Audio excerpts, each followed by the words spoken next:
Step right up, dummies, and listen to the stupidest sports show on earth with Rodney Newpol and Tim Van Stratton. Yeah.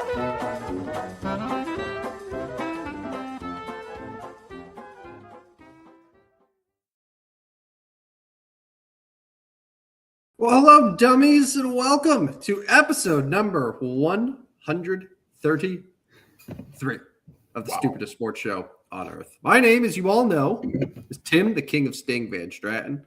I'm joined by the great Rodney Newpol, the legend, the Morton Meteor, Rodney Newpol. How are you, buddy?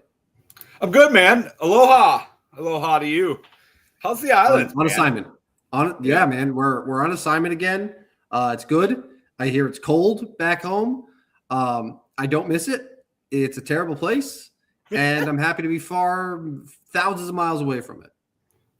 Yeah, it's not warm, and it got warm before you left for a little bit, and then not warm, and not going to get warm here for a little bit, and got some precipitation stuff coming at some point. So here we are, but plenty of sports going on to keep us warm.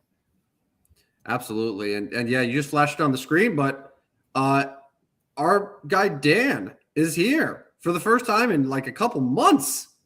He's back to do free research. Whatever we need looked up on the fly, Dan is here to do it for us. So Dan, happy Tuesday to you. Thank you for tuning in. Glad that you're able to hang out with us, and everyone who's tuning in, whether you're watching on Twitter, whether you're watching on YouTube. Thanks for joining us. And yeah, we got a fun show planned here for the next hour or so. I figured since this is where we started Thursday, we can start once again with 19 Days Till Selection Sunday. Yes, sir. Less than 3 weeks. Yeah, it's here. And I know Rodney, it's like he's got one of those calendars right there in his room where he wakes up and he just like puts a big like red X through a day, and then he's like, that he has Selection Sunday circled a bunch of times. He's fired up about it, and yeah, it's coming up here real soon. So before we talk Selection Sunday, I wanted to mention, so tonight is the night I did not get to Chicago and see the Hornets and Bulls. Other stuff came up. I wanted to see my cousin Con play, but did not get it done. But I want to shout out to Con, fastest player in NBA history to get to 200 threes as he got there tonight in just 58 games. So congratulations to Con. The Hornets are rolling over the Bulls in Chicago. Did you say 200 career threes? Yeah, 258 games. Yeah. All right, Dan, your first assignment. I'm going to put you to work right away.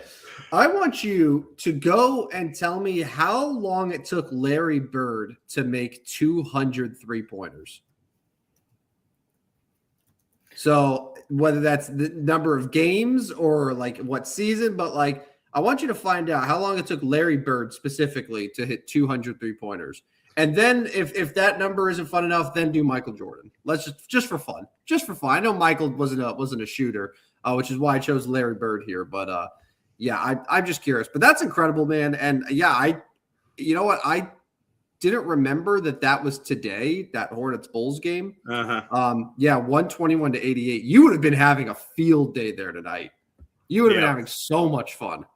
Yeah, might have even been chirping so much they got thrown out or something. Who knows? But yeah, Larry Bird made 649 in his career. That's it.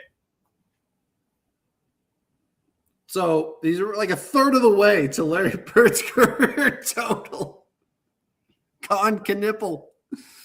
Yeah, I mean, Larry had the mid-range jumper going and all that. But, yeah, so here we are. But anyways, yes, you wanted to talk college basketball. I do.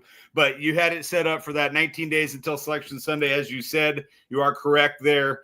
Some games going on tonight. We're gonna talk about some of that as we get going. Am looking forward to it. Just a quick shout out tomorrow morning, 9 a.m. Central Time. Join me, and I'll break down all the latest that went on tonight and the stuff that's going on tomorrow on my Twitter Spaces, brought to you by the Stupid Sports Show and my friends over at Busting Brackets. So there's my shout out. But let's get it going. Let's do it. Let's do it. So, Rodney, this was a big college basketball weekend. A lot of great games. At one point, we had the number 1 team playing the number 3 team and the number 2 team playing the number 4 team. Normally you don't see that until late March or early April. So the fact that we saw it in a weekend in February is pretty cool. And your Kansas Jayhawks had, I'd say, a pretty decent showing. It wasn't over the weekend. No, certainly last night, I would say they had a game that, in your words specifically, their demise has been greatly exaggerated. Which is correct. Which is correct. They got their brains beaten in by the Cincinnati Bearcats Saturday at home, and it was they're done. Darren Peterson's such a cancer. His teammates don't like him. And then they show up and they just absolutely smoke Houston at home. And, it was a big Monday, so it's 41-0 now for Bill Self. The crazy stat I love most about the Bill Self dominance is 21 seasons at Kansas, 21 losses at home in 21 seasons, and not a single head coach has ever beaten Bill Self at Kansas twice. Not one. So you got to think about the Big 12. I mean, the Big 12 has had some tremendous coaches, Kelvin Sampson being one of them. Any of the coaches at Arizona, I guess they haven't been in the league that long, but over the last couple of years, you have Baylor, who has won a national championship. Texas Tech's been really good over the last several years. Remember, this was a league that had Texas and Oklahoma before, and not one single coach has ever beaten Bill Self twice at Fall Gallon Fieldhouse. That's amazing to me. Wow. That's a really incredible stat. And I'm always amazed that Bill Self is not regularly talked about.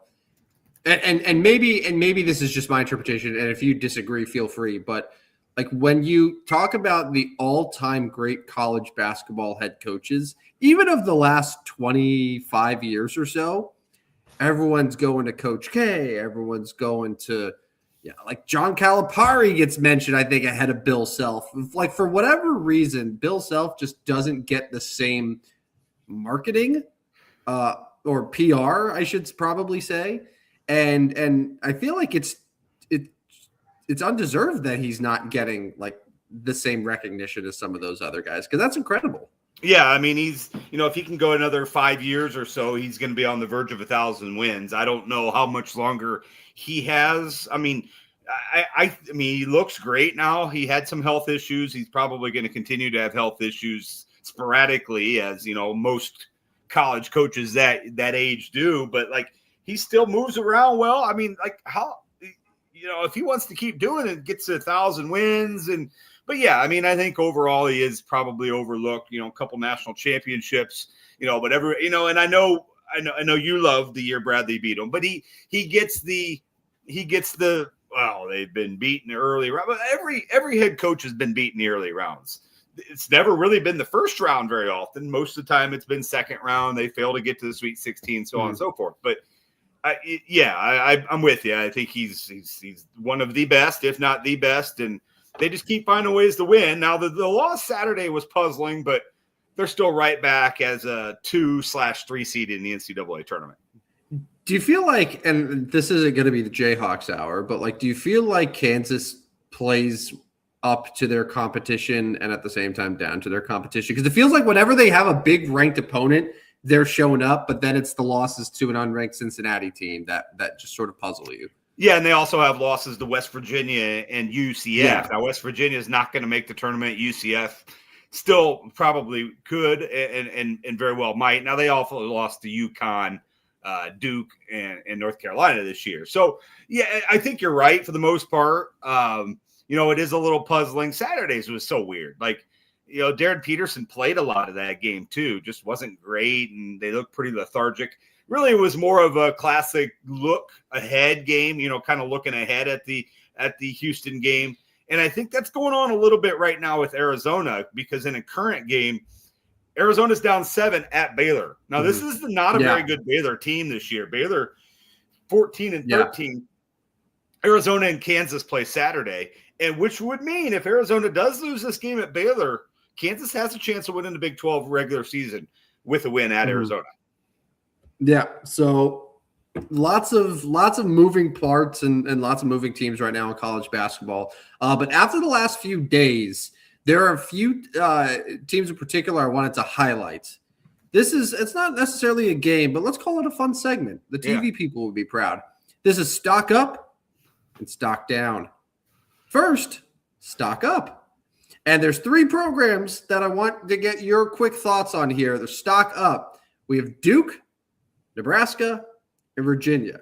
I think Duke is a pretty obvious one here, not just from their big win against Michigan as underdogs when they're, but on the road against Notre Dame today. I mean, Notre Dame's bad, but beat them on the road by almost 50 points. Yeah. So Duke has basically played themselves into the number 1. I think the latest bracketology had Duke now as the new number 1 overall seed in college basketball. So, I would say that's a good starting point. Yeah, and I think that's probably going to be the case. Now, they are going to finish the season with North Carolina, a team that beat them earlier in the year. Not sure, like, if they lose that one, if they fall the number 1 spot. I mean, really the only other major contender for the number 1 overall spot is Michigan, who Duke has beat head-to-head. Michigan's got a tough one on Friday. They got to go to Illinois, and Illinois is going to be playing a little more than Michigan is in that game. It'll be interesting to see. And before we move on more, there's our answer. Good work. Good work, Dan. That's excellent. This is why I'm so thankful that Dan is watching the show tonight. So 514 games for Larry Bird, who all of your uncles say is the best shooter of all time. And Con Knippel, who was he even a top 5 pick, or was he taken outside the top 5? 4 overall, right? Okay, 4 overall. Okay. Yeah. Of the Charlotte Hornets, the 9th best team in the East, it took him how many games? What did I say, 58? I believe it was 58. That's amazing. Yeah. That's amazing. That's an amazing stat. So thank you for looking that up, Dan. That's great work out of you, as always. Anyway. So getting to your second stock up, Nebraska. Let's talk about them real quick. Now they are 2-2 in their last 4 games, but losses to Purdue and Iowa. But their bounce back wins have them as a stock up, and they have Maryland, USC, UCLA, and Iowa left. Their stock could really rise with 4 wins here heading into the Big Ten tournament, because they are 23-4. If they got to 27-4, won a couple in the Big Ten tournament, they could move to as high as a 2. Now they're going to have to pass some people, including probably Illinois in their own conference. But you're right on that one, 23-4 Nebraska. And really just stock up, because like this is a team we did not expect to be anywhere near a top 2, 3, 4 seed in the NCAA tournament. So this is a good one. Nebraska's a good one. Yeah, and like some of the, unlike the last 2 losses you mentioned, like the one against Purdue was about 3 points in overtime, and then the one was the 5-point loss on the road to Iowa. But have been able to bounce back. They had a huge win against Penn State over the weekend. But yeah, like a team that I think can finish at a much higher seed than people were definitely expecting going into the season. And then this last one, Virginia, that was a late ad by you here. So what is it about the Cavaliers? They had a huge win tonight. Yeah. Against they beat Miami. Not ranked, but like Miami's had some good wins. They beat them on Saturday and then had a huge win tonight against NC State. Yeah, I mean, they beat NC State by 29, a team that is going to the tournament and was ranked for part of the year. Virginia has basically ran the table since, God, their last loss would have been January 24th, where they lost to North Carolina. They've only lost 1 game in 2026. I mean, this is a team at 25-3. Honestly, I think 2 teams that a lot of people are overlooking, and I'm not here to give away picks for your bracket pools or whatever, but I think 2 teams that people might be overlooking would be Virginia and the Florida Gators. Florida, defending national champion. I think people, they lost some games early in the year, they lost too many guys. I don't know, man. They're pretty good. And Virginia scored 90 tonight. They just continue to roll, and they're a team that's looking like they are going to – I mean, a lot of people have them at 4 seed, but, gosh, I think their ceiling could be a 2. They have their 3 losses. What if they go win the ACC tournament? they could be 30-3 heading in the NCAA tournament. That's hard to put at anything worse than 2. They're at Duke on Saturday. That's a big one. That is a huge, huge game. That'll be a good one. Yeah, Virginia sitting at 25-3, Duke sitting at 26-2. Yeah. So Virginia doesn't play again until Saturday. I don't know if Duke has a game in between. Yeah, no, that's correct. That's correct. And so Virginia, like I said, let's see. So Virginia has Duke, Wake Forest, and Virginia Tech. So if they win at Duke, I'm telling you, they're going to be like 28-3 heading in the ACC tournament. They win 2 there and maybe even lose in the ACC final, like 30-4 out of the ACC. I think you're looking at, you could potentially be a 2 seed. So their stock is definitely rising for a team that kind of, we saw they lost the first round. They won the NCAA tournament, and then they kind of faltered a little bit since, but they seem to be back on their way up. What is the latest bracketology? Where do they have Virginia today? Yeah. So Lunardi put his new one out today. And again, I kind of mention this every morning. Like Lunardi is kind of what I say is the standard. Now he's going to be wrong on quite a few of his picks. And there's a lot of people that put bracketology together. They put bracketology together, and some of them are pretty good and some of them aren't. But I always base mine off Lunardi. He's been doing it for a long time. They got him at a 4, which I think is criminally too. I think they should be a 3 at worst. And I think they still have that possibility. But, you've got Florida, Kansas, Nebraska, and Gonzaga as your 3s. Well, those teams probably deserve it as well. So it'll be interesting to see. One more answer here as we're going back and forth. Michael Jordan, 483 games to get to 203s. So it's funny that Michael Jordan was not the 3-point shooter, but yet got to 200 career threes in about 60 fewer games than Larry Bird, who was a shooter. Yeah. Yeah. I mean, you said it best. Like, our uncles are the ones that say Larry Bird is the greatest shooter of all time. Yeah. All the old guys in your life who like basketball. Even though Con Knipple would wipe the floor with him. I mean, he's pretty good. No, you're not like people aren't ready for that conversation, but it's mathematically true. Yeah, it is true. He's pretty freaking good, and the Hornets are absolutely wiping. They did wipe the Bulls away. 131-99 tonight. Con ended up with 21. Have the Chicago Bulls won a game since the trade deadline? Well, that's what our buddy Jim Matson was talking about. They've done a great job of tanking, something they should have done for the last whatever amount of years. No, the answer is no. They've lost 10 in a row. They have one more game in February to go 0-11. They're trying. I don't know how far they can drop, but they're trying. You know what's hilarious? I'm still not convinced that they made those trades with the idea of tanking. You're so right. Like, I really believe that they were like, hey, you know what? We're in the thick of the play-in race. I really want that 7 or 8 seed. These are the moves because, like, if you think about it, a rebuilding team that was so focused on the future would have gotten a first-round pick. They didn't get any picks. Yeah. All they did was just swap out players for more players. So yeah, I'm sure that they knew they needed to change things up, but I don't think that their intention was to go out and lose every single basketball game. I don't. I think that they're trying to win basketball games, but they're so bad at their jobs, they just lose games. Yeah. Oh, yeah. Let's get to the stock down. We can get to the NBA here in a bit, but you got 3 names here. I added the third one in after their loss night. Houston? Houston feels like the most obvious stock down team in college basketball with not 1, not 2, but 3 straight losses. Yeah. Now, in their defense, at number 6 Iowa State versus number 4 Arizona, and then at Kansas. Yeah.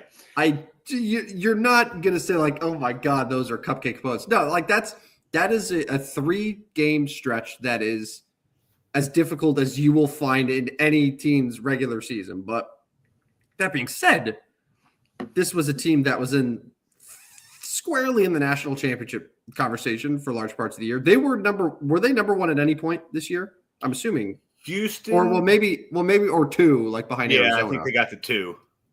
Yeah, which they were 2 again, and then they've gone from 2 to 3, and then now they're 5.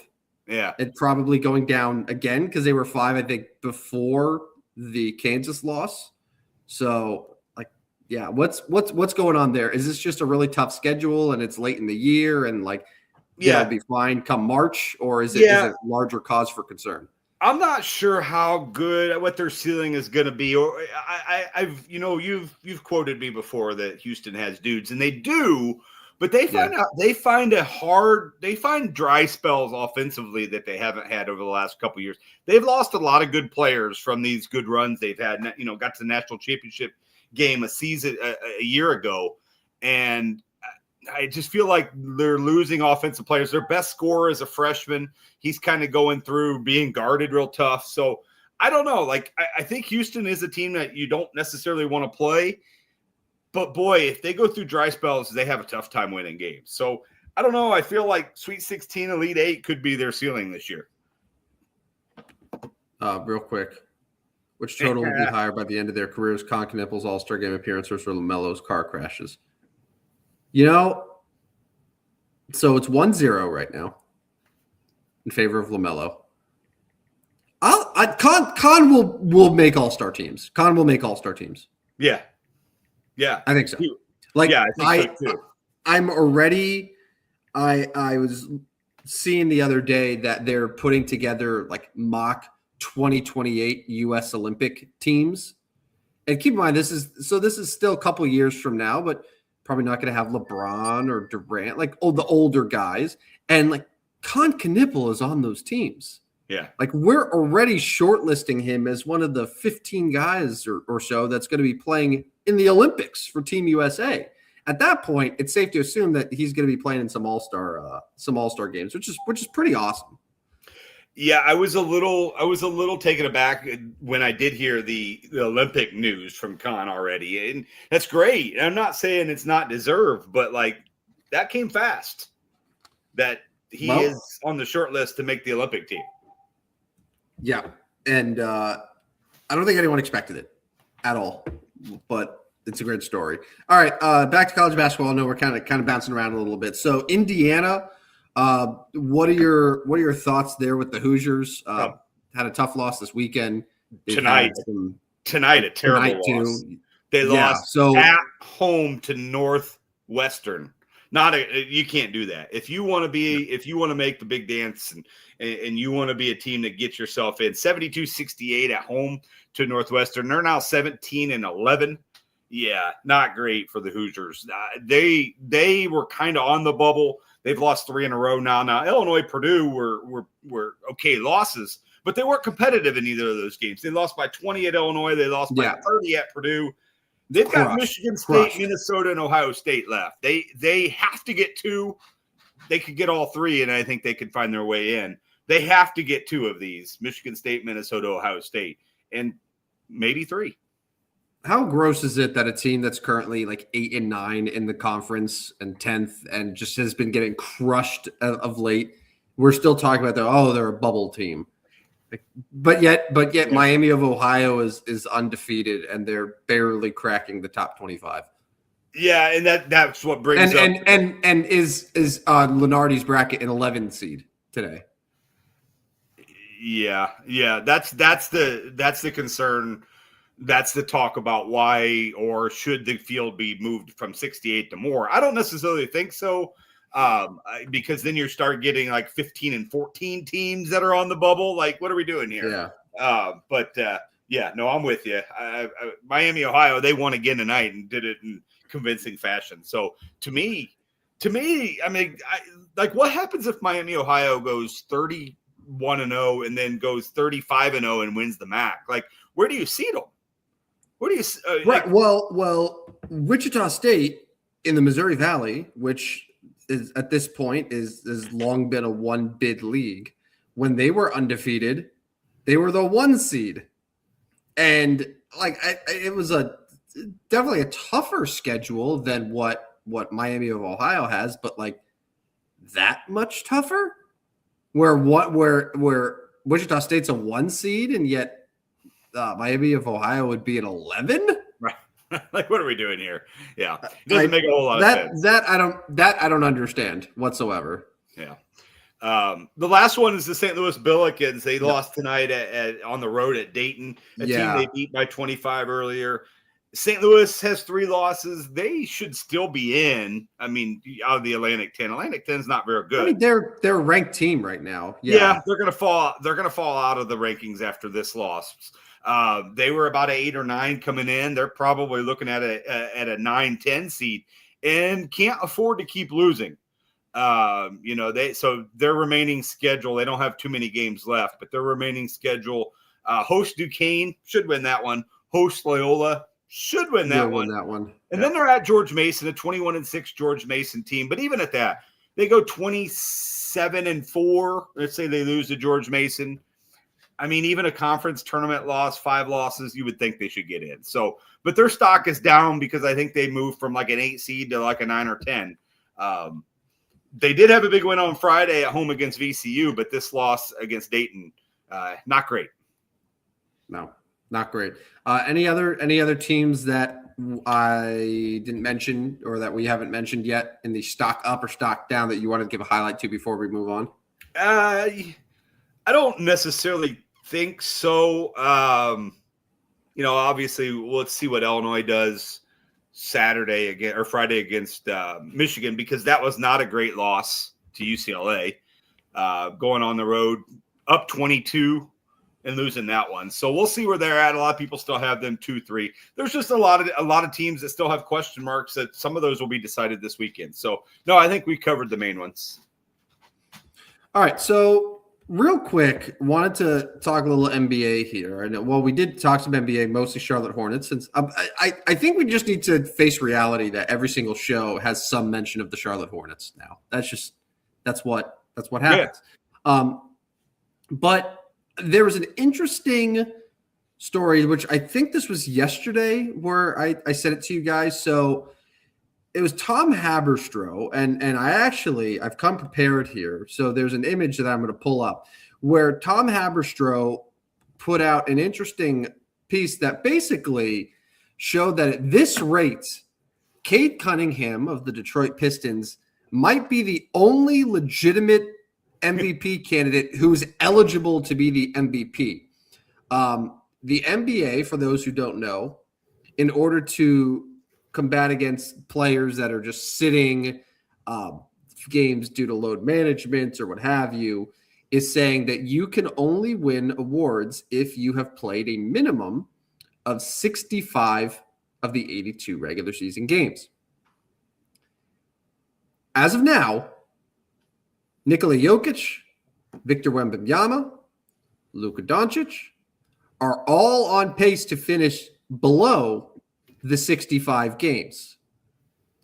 Shai Gilgeous-Alexander, who was a later injury, he missed a little bit of time earlier this year, but is still out right now, is on pace for just over that, but can only miss 6 more games from here on out.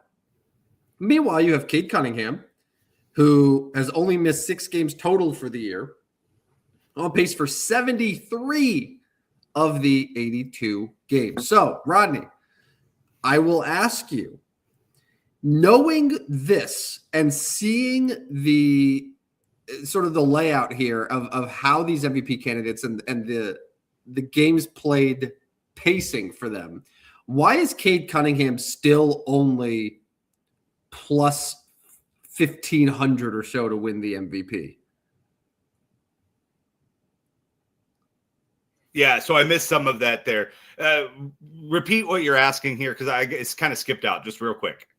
Yeah, no, I'm just asking. So why is it that with what we're seeing and how they're lining up, why is it that Cade Cunningham is still a pretty not necessarily a total sleeper, but like he's plus 500 to win the MVP. He's well behind Jokic, and Shai Gilgeous-Alexander is still the overwhelming favorite. I mean, I guess they're assuming that they're not going to get to the 65 games, right? Like, I mean, let's see, Wemby's got to play. So I think Wemby can only miss. Yeah, so you see the missed games. So Wemby can only miss 4 more games for the rest of the year. Jokic can only miss 1 more game for the rest of the year. And that's the thing too. Like Jokic is second in the odds right now, plus 270. If Jokic misses 1 more game, like that's it. So that's what I'm trying to figure out. Why is it then that Cade Cunningham is still being so undervalued odds wise? Yeah, I mean, still the time to load up. I mean, I know it was a while ago to load up on him, but probably a time to load up on your bets for him. I mean, you're right. Maybe the only eligible one by the time you get there. What's Shea's status? Is he coming back soon? I know he's been ruled out for at least their next couple games. I don't think that he's like long-term, like out. But who knows? Like who knows at this point? And like if you're the Thunder and you're saying, okay, look, like we're gonna get legitimately tested by the Spurs come playoff time. The health of SGA is more important than anything else. If he's actually hurt, like we don't want to rush him back if he's not 100%. Even if that does cost him a chance to win a back-to-back MVP award. Like that's a tough position for them. It's a tough position for SGA. Try to figure that out. So like it would just be insane though if Cade Cunningham just by basically being the only healthy quote-unquote option wins the MVP as a result of it. Do you like the 65 game rule? I mean, at this point, I don't know. No. At this point, no, because the MVP should go to who's the best player. And I don't think anyone, Cade Cunningham's been really good, and the Pistons have been really good, but I don't think anyone can look then and say Cade Cunningham was the most valuable player and the best player in the sport. Like, is there a threshold? The MVP, the NBA MVP, literally the people who win MVPs in that sport are all Hall of Fame levels. They're the only MVP ever who isn't a Hall of Famer is Derrick Rose, and would have been a Hall of Famer if not for the injuries. So this is not an award that you just hand out willy-nilly. Like these are the best of the best of the best. And Cade Cunningham is very good, but he's not the best of the best of the best. And him getting the award just because, if SGA plays 63 games or Wemby plays 64 games is absurd. Is there a threshold number that you would like to see this at, or you just don't like or do you want to just get away with the number?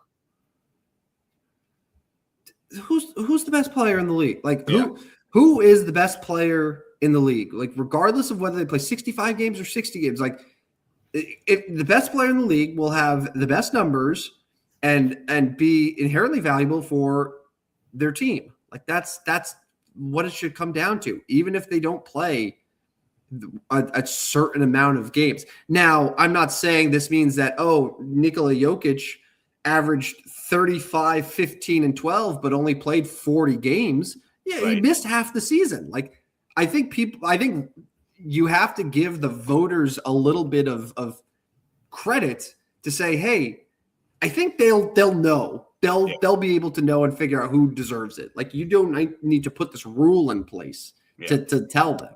Yeah, that's where I'm at. I would like to see the rule just gone. I don't know as if there's a magic number because even you could have somebody dominate even at like 55 games, 50 games. Yeah. I would say you probably should have to play in at least half of the games. Half the games, yes. Then you get to the argument, well, is that too low? Like, can you really have an MVP that's only played half the games? Well, if he's dominated and he's helped his team that much, well, maybe. But, yeah, that's interesting. And looking back 20, 30 years from now, when we look at that Cade Cunningham MVP, maybe Cade Cunningham will win more MVPs. Obviously, he has that ability to. But, like, looking back on it, are we going to, like, is that the asterisk? Are we like, that's the asterisk season where we had that goofy rule and none of the stars got, could handle the rule, could get by the rule. So I don't know. It'd be interesting to see. It is. It does feel like that, especially if like that's the reason. Just because And we have to say, like, and how do you feel too if you're Cade Cunningham? It's like, oh, by the way, there were several players who were all much better than you. Yeah. However, they didn't play at 65 games, and since you played 73, congratulations, here's the MVP. Yeah. Thanks, I guess.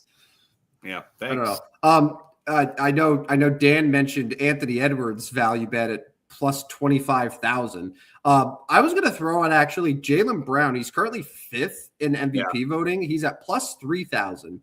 He's 4th in the league in scoring. And like, don't look now, but Boston is the 2 seed. They've won 3 in a row. They're only 5 back in Detroit. Now, 5 games in the NBA is not that's hard to make up. But if Boston really puts a charge on here in the last few weeks of the season and challenges Detroit for that 1 seed, and Jaylen Brown's at the forefront of it, and maybe he gets to 30 points per game, that's also a bet you probably want to consider as well, because he's someone who has played games and would be in that 65-plus mix when it's all said and done. And right on cue, Jaylen Brown is out tonight. Yeah, that's the theme, apparently. Yeah. Never mind. Never mind. I just thought it was funny. He's sitting with a right knee contusion. But you're right. He is gonna reach the 60. He's played 51 games. How did the Celtics do it? So the Celtics are in Phoenix, a pretty decent Phoenix team with no Jaylen Brown. They're starting Derek White, Ron Harper Jr., who is this? Baylor Shireman, Sam Hauser, and then Neemias Queta. That's their starting 5. Yeah. And they are beating the Phoenix Suns in Phoenix by 26 points in the third quarter. Culture. I mean, really, you joke about it, but that's. I mean, they're well coached. They this is how we play. This is the culture. We have a championship culture. Now, to be a little bit fair, Phoenix is really banged up too. I mean, no Devin Booker, no Dylan Brooks. Both those guys are out. So it's kind of. I was looking at Phoenix's lineup too. Yeah, Phoenix's lineup is pretty weak as well, but that's great. And like Peyton Pritchard's off the bench. Peyton Pritchard's 1 of 10 tonight. Well, a 30-6 third quarter doesn't hurt. That's been the story in this one. It was a 4-point game at half, and Boston's absolutely ran away with the third quarter. So I got caught box score looking for that. Not really. I mean, but it's still impressive. You're right. Their culture has been really impressive in Boston, and we talk about often on our show who's going to win the East. Why not Boston? Well, because you kind of gave maybe it was the last show, Detroit kind of that. All right, we were a year too early. Okay, Detroit's kind of that top seed or whatever, but they're not quite ready, and maybe next year's more of their year. Why not Boston? Jaylen Brown's obviously been there. Now, again, I don't know what'll happen when Tatum comes back. I don't know if it'll be a good thing or bad thing, but here we are. There's the Boston Celtics. It's going to be deeply upsetting if the Boston Celtics win a championship in a year that Jason Tatum didn't even play. Yes, it would. Which the Indiana Pacers cannot claim. They're not going to win a championship without that. No, we cannot. But this is good for the Tyrese Halliburton as a superstar stock. Yeah, no, it helps. This is good. This is good for him. All right. So on Thursday, you came up with a fun idea where we take a different baseball team, sort of as we slowly do our crawl. We're about a month away or so from the opening day game between the Yankees and the Giants in San Francisco on Netflix, because that's just what happens now. And you came up with a fun idea to just take a team and, hey, let's look at their roster. So you chose the Baltimore Orioles, a team that had a pretty eventful offseason, made a bunch of moves, added some hitting, added some pitching, going to be competitive. And I decided, hey, let's continue that. And I picked another team that I'm very intrigued by, the Detroit Tigers.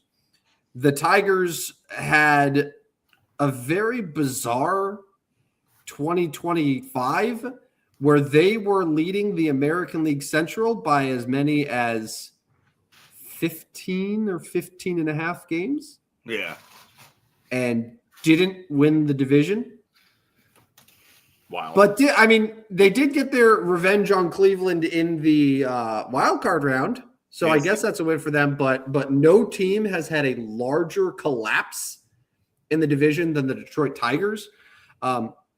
This is a team that the year before stunned everyone by having a huge come from behind, to make the postseason the year before that.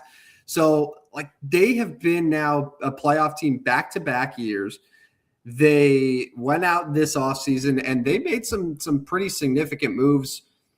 Chief among them, Framber Valdez, pitcher, who now under Tarek Skubal, they got Framber Valdez. That's a pretty decent 1-2 combo of lefties. They also brought in Justin Verlander. He is back in Detroit. I can't believe he's still playing. What are your initial thoughts about the Detroit Tigers and their outlook for 2026? Well, I mean, I kind of feel like on one hand they're kind of going for it, but like, I mean, they were right there last year. I always kind of shake my head about their offense, but somehow it gets done enough. I mean, there's no doubt they should have pretty good pitching, right? I mean, they should be a very good pitching staff. Right now their rotation projects, as we look at the roster, their rotation projects Tarek Skubal, best pitcher in the American League, if not baseball. Framber Valdez, your boy Jack Flaherty. I know you love Jack. Justin Verlander, and then Casey Mize. That's pretty good. Yeah, no, it's a great rotation. They signed Kenley Jansen, who's going to be their closer this year. I mean, it's a pretty decent bullpen. And I'm with you, man. I share the same concerns with their offense. I look at it every year, and I'm like, it's fine. I never expected to hit, but then they end up hitting well. But like Riley Green, I think, had a really nice year and is a good player. Spencer Torkelson finally sort of showed why he was the number one overall pick those few years ago. Kerry Carpenter's a good player. Like they're at a point though where they don't have to rely on Javi Baez and pray that he's any good. Like he's very comfortably a guy off the bench for them now, and that's a plus in itself. But like they just seem like they're a team that don't have any huge, massive, glaring weakness. Plus, they play in a pretty winnable division, and they're well coached. Like AJ Hinch, even though with all the Houston stuff, he's clearly a very good manager. Yeah, you mentioned Kenley Jansen. In the league we're in, it's doing the slow draft. I actually just drafted him as a closer, and I thought, you know what, like they should win a bunch of games, right? You want a closer on a team that should win a bunch of games, and in the AL Central, like. You got an opportunity to win a bunch of games. I mean, Cleveland's obviously always kind of hanging around. The White Sox will be better, but they're still not good enough.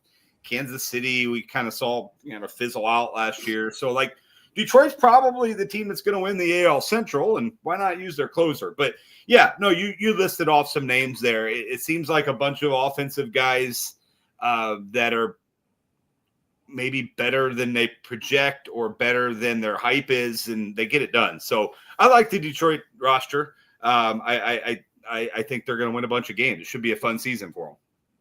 Yeah, they're the favorite to win the American League Central. DraftKings has them at plus 120. Kansas City's right after them at plus 225. Their win-loss over-under. I don't know if you looked this up beforehand, Rodney, but you want to take a guess what their over-under is at right now? For the Tigers? Yeah. 80. I'm literally just guessing. 88.5. They're 85.5. Yeah. That seems kind of low. So, yeah. So the fact that you guessed 88.5 has me thinking that if you had to pick between the over or the under there, you're going with the over officially. Yeah, but a little concerning. Now I'm 2 for 2 and going over because I went over on Baltimore and going over on Detroit. Well, can't all go over. Yeah, well, but here's the thing, though. What's interesting is that they've been over that number back-to-back years. So 2024, where they were a very bad team up until, I don't know, middle of August, they won 86 games. Last year, they had an epic collapse, still won 87. Yeah. So even with the addition of Framber Valdez and Kenley Jansen, and you know that Spencer Torkelson's going to be better, and like all these things, like they go into the season, I think, with a better roster than they had last year, but yet they haven't pegged at 85.5. So I'm kind of with you. I think the over as well, and like they're in a division where the White Sox are going to be bad, the Twins are going to be bad. I never buy into Cleveland. Like the way you kind of describe Detroit is the way I feel about Cleveland, where I look at that lineup and I'm like, how do they hit the baseball? Even when they were in the wild card round as division champs, I looked at that lineup and I said, how does anyone score runs? It just, besides Jose Ramirez, it didn't make any sense to me. So yeah, I definitely think Detroit is probably the best roster in that division. So I would take the over. I would take the over as well.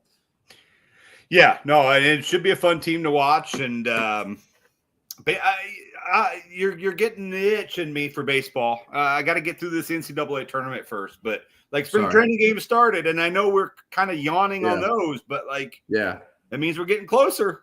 We're getting closer. Yeah. Last question. I guess the question we probably should have asked with the Tigers. Tarik Skubal will be a Detroit Tiger after 2026. Yes or no? I think no. Yeah. He will be he's the Los Angeles Dodgers. Duh. Dodger, obviously. Yeah, obviously. Because they need listen, they need him. They need him. Everyone knows it. And then we'll get an article from Ken Rosenthal saying how good it is for baseball. Yeah. Yeah. He'll be a Dodger. All right, let's do a quick recap of our best bets for betting. Rodney had a nice little comeback a couple weeks ago to close the gap a bit, but we'll just have to see what happened this last weekend. So we'll start right off the bat here. Rodney went against his Saluki, or his Billikens, excuse me, his Billikens. It's what it is. It's the SLU, I think. Yeah. Listen, man, island time. I don't know what you want from me. What is it like? What is it like? 3:00 there? No. So this is what I've learned. So Hawaii doesn't have daylight savings time, which means that the time here never changes, but the time everywhere else changes. So right now I'm 4 hours behind you. Oh, okay. So it's 5:50 p.m. Yeah, that's not terrible. That said, when we spring forward in a few weeks, it will become 5 hour difference. So then it will be 4. Well, yeah. I mean, the time won't change here, but for you, it'll be 10:50. So yeah, it would. Yeah, but the good news for the rest of us is you're not staying in Hawaii that long. Right. So can you, or what was I saying? Can you, since you are a few hours in the future, can you tell me if there are any important things that happened that I need to know about, so that way I can do things like gamble on them and make sure that everything's taken care of, since you're in the future and I'm in the past. Sure. Cool. Yeah, all that to say, VCU did not cover against St. Louis. That was the roundabout way of saying that. Cavaliers. Who's this? Yeah, so our buddy Matt here. Thanks for listening tonight. Skubal asked for $50 million per year in free cereal, then deferred starting. No. So no, I don't think that's. If this is a Dodgers contract, no, I don't think that's $50 million. I think it's actually $50. I think Tarik Skubal would take $50 in cereal, just to be a Dodger, because it's so good for the game. The Dodger way. Yeah. Anyway, so Cavaliers, this was a close one, man. And I got scared because they won by exactly 5 points. Yeah. And I know when we were talking about this, I had got it in at 4.5, and the line had changed to like 5.5 or 6.5. So I'm glad that I got it in when I did. Cavaliers did win this game by 5 points at Charlotte's. But that was a win for NBA. Yeah, the Hornets lost back-to-back nights, and both games were a half point on the spread. Both. That's good work, Vegas. My second one was Indiana. They did not cover at Purdue. The rivalry didn't matter. Hoosier stunk, and now they look like they may not even make the tournament. So I started 0-2. All right. This one will make you feel better here. The Hawks got freaking ass blasted by the Miami Heat at home. Totally disgraceful, embarrassing. But listen, man, everyone knows about that Southeast Division in the NBA. Expect the unexpected. Yeah. Yeah.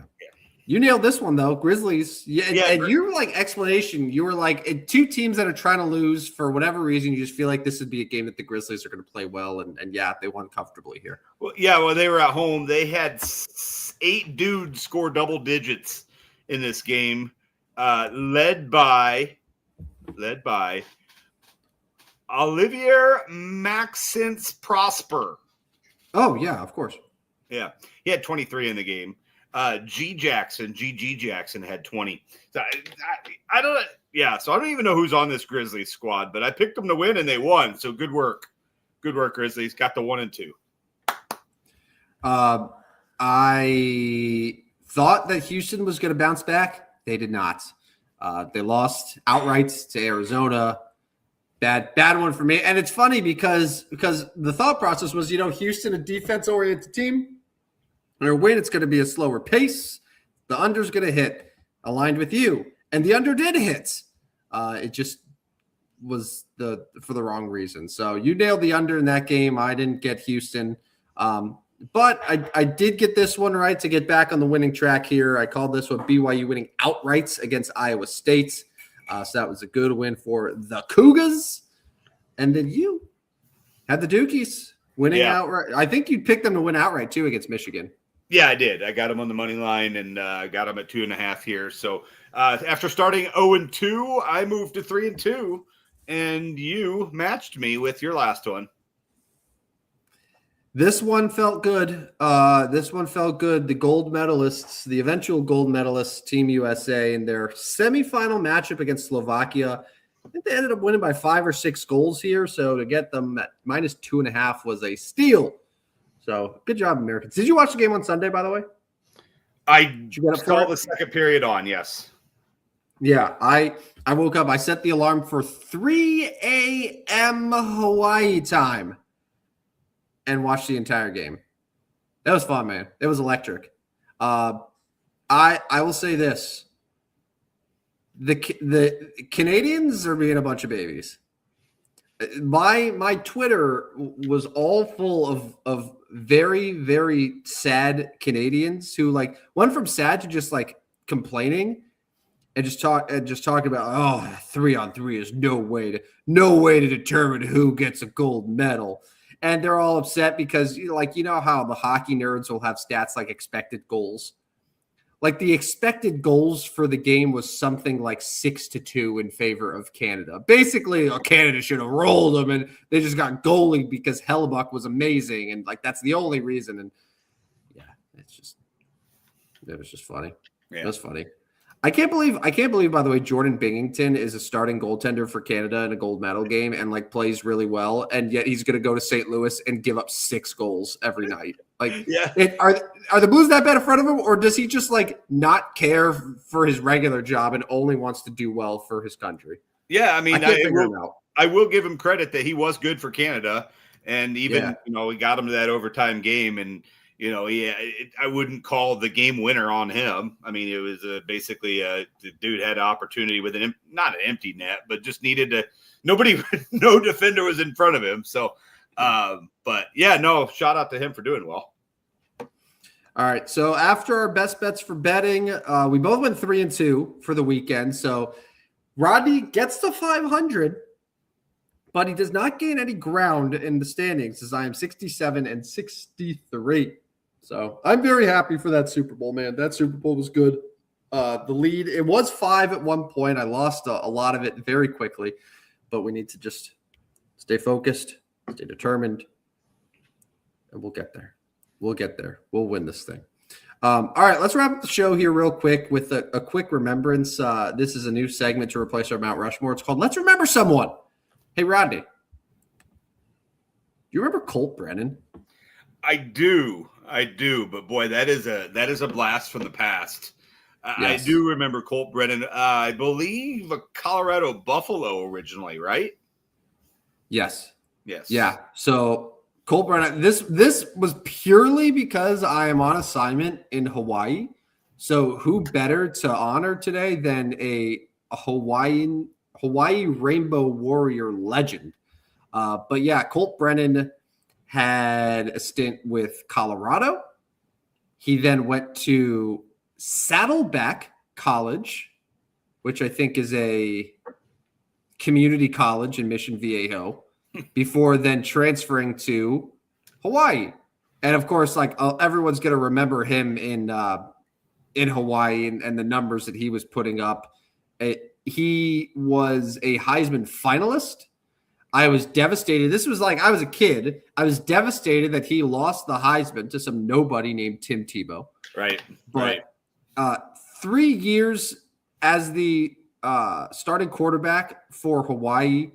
His junior year, he threw for 58 touchdown passes, 5,549 yards. He was averaging 10 yards per attempt and about just under 400 yards a game. He led every single year with Hawaii. He led all of college football in completion percentage, in yards, in touchdowns, in yards per game, and in quarterback rating.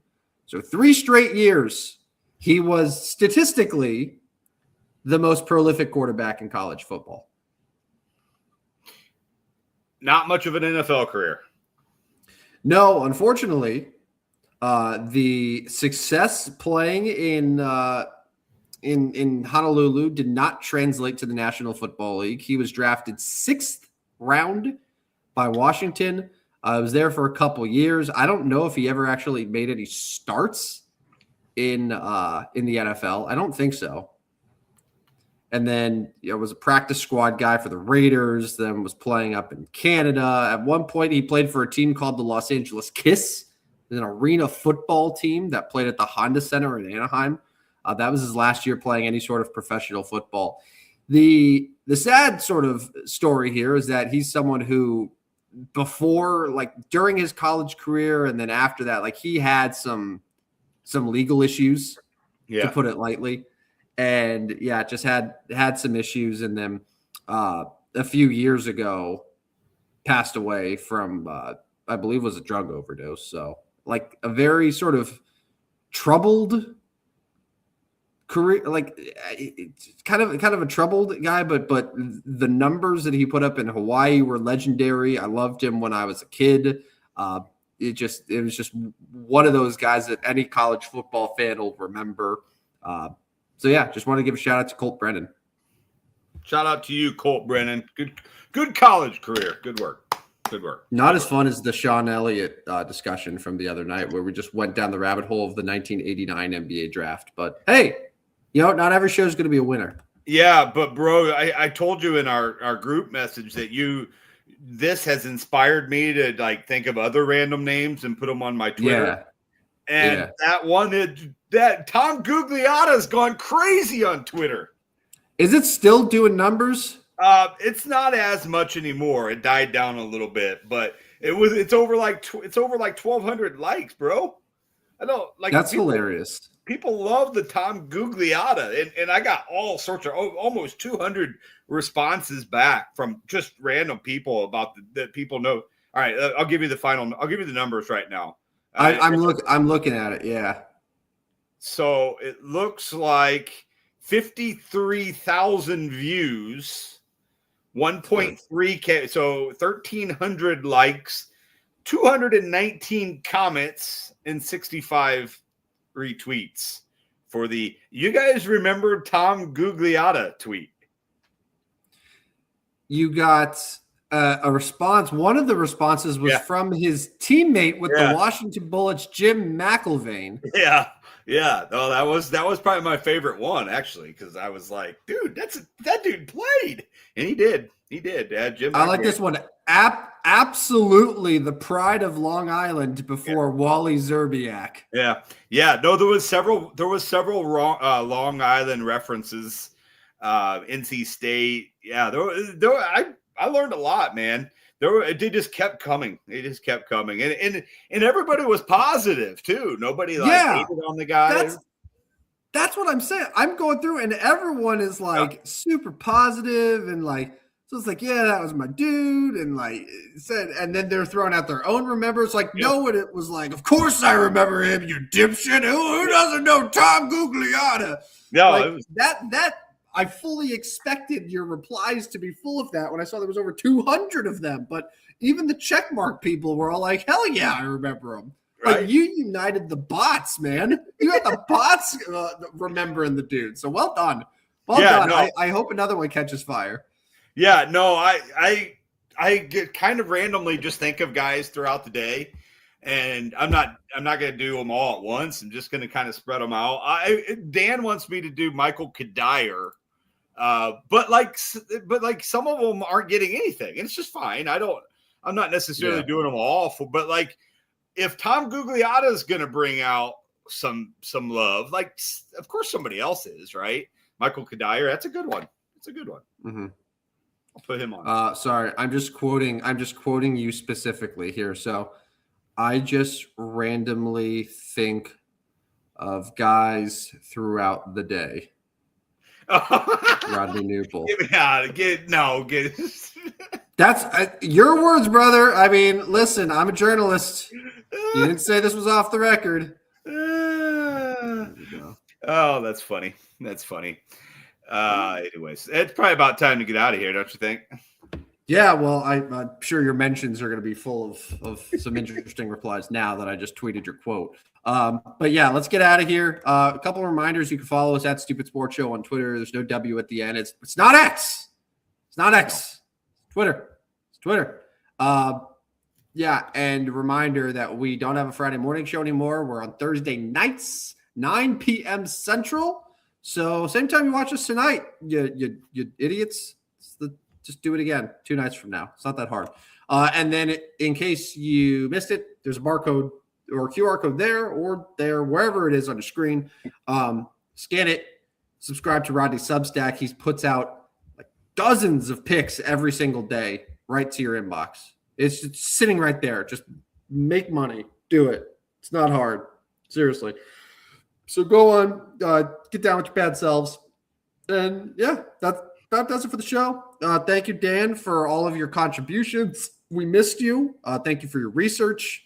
Yeah, hopefully you tune in Thursday nights. Whatever responsibilities you have, get rid of them and hang out with us. And that goes to everyone. That goes to everyone who might not be available on Thursday night. But Rodney, final words before we wrap up. Get out of here. Still on the island Thursday, right? So still out on assignment. Yeah. Still on assignment. I'm flying to California on Friday. Going to hang out with some of my family and friends and other constituents for a couple days, and then back in the heart of Illinois on Tuesday, week from today. We'll welcome you back. I'm sure you will. It'll be great, and I'll be miserable during the show, but I'll be back. I will technically be there, and not in spirit, but just in body. But yeah, we'll talk to you again Thursday night. College basketball, NBA, other stuff, whatever happens, man. We didn't talk a single bit of NFL. This was like the first show in months we had no NFL talk. So we have finally got past football season until something happens in the NFL that requires a full 60 minutes, which probably is going to happen now that I said it. Yeah. All right, let's get out of here. He's Rodney Newpol. I'm Tim, the King of Sting Van Stratton. Thanks to everyone who hung out with us. We'll catch you Thursday night, 9 p.m. for another edition of the Stupidest Sports Show on Earth. See you guys. See ya. Step right up, dummies, and listen to the Stupidest Sports Show on Earth with Rodney Newpol and Tim Van Stratton. Yeah.